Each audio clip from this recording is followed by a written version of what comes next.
সুপ্রিয় শিক্ষার্থীরা, তোমরা সবাই কেমন আছো? আশা করি সবাই অনেক অনেক ভালো আছো। এখানে তোমরা একটি নিউজ বা আর্টিকেল দেখতে পাচ্ছ। এসএসসি নির্বাচনী পরীক্ষা আর থাকছে না, এসএসসির টেস্ট পরীক্ষা থাকবে না, তবে মানতে হবে নতুন শর্ত। তোমরা সবাই জানো যে এসএসসি পরীক্ষার আগে টেস্ট পরীক্ষা নেওয়া হয় বা নির্বাচনী পরীক্ষা নেওয়া হয়। এই নির্বাচনী পরীক্ষায় যারা উত্তীর্ণ হয় তারাই এসএসসি পরীক্ষায় অংশ নিতে পারে। কিন্তু নতুন শিক্ষাক্রমে কোনো নির্বাচনী পরীক্ষা বা টেস্ট পরীক্ষা থাকবে না। সেই ক্ষেত্রে নতুন একটা শর্ত মানতে হবে। সেই শর্ত যারা মানবে তারাই এসএসসি পরীক্ষায় অংশ নিতে পারবে। কি সেই শর্ত, সে নিয়ে আমরা জানবো আমাদের আজকের ভিডিওতে। শুরু করার আগে সবার কাছে ছোট্ট একটা রিকোয়েস্ট করছি, যারা এখনও আমাদের চ্যানেলটিকে সাবস্ক্রাইব করনি তারা এখনই সাবস্ক্রাইব করে ফেলো, তাহলে পরবর্তীতে তোমাদের জন্য প্রয়োজনীয় সকল শিক্ষণীয় আপডেট, সকল পরামর্শ সবার আগে পেয়ে যাবে। তাহলে চলো আমরা আর দেরি না করে সরাসরি মূল টপিকে চলে যাই। বিস্তারিত জানার জন্য আমরা একটু নিচে স্ক্রল করছি।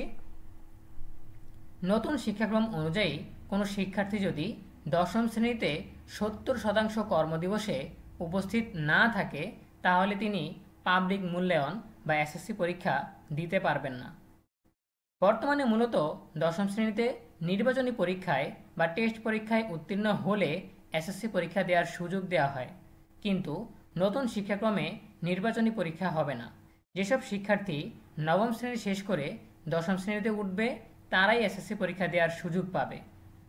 নতুন শিক্ষাক্রম অনুসারে এসএসসি পরীক্ষায় মূল্যায়ন কাঠামোর সর্বশেষ প্রস্তাবে এমন তথ্য জানানো হয়েছে।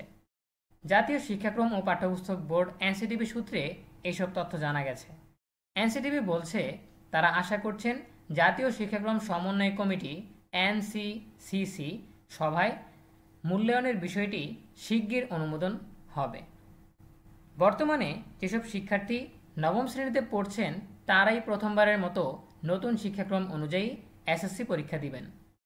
নতুন শিক্ষাক্রমে এসএসসি পরীক্ষা 2026 খ্রিস্টাব্দে নেয়ার পরিকল্পনা করছে শিক্ষা বোর্ডগুলো।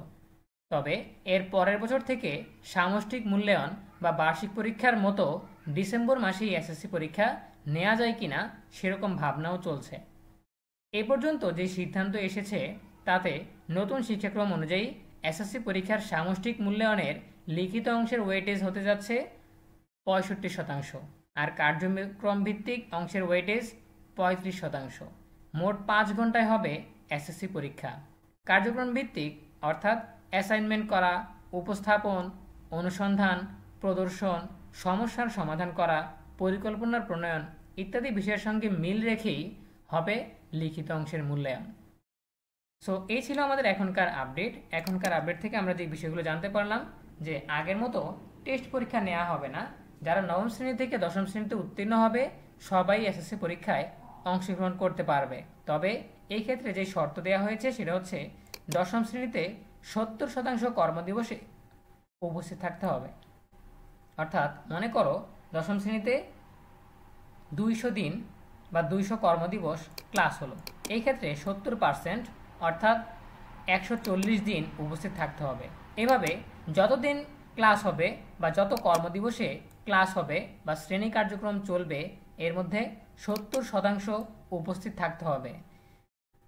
অনুপস্থিত থাকলে সেই ক্ষেত্রে এসএসসি পরীক্ষায় বা পাবলিক মূল্যায়নে পরীক্ষা দিতে পারবে না। ঠিক আছে?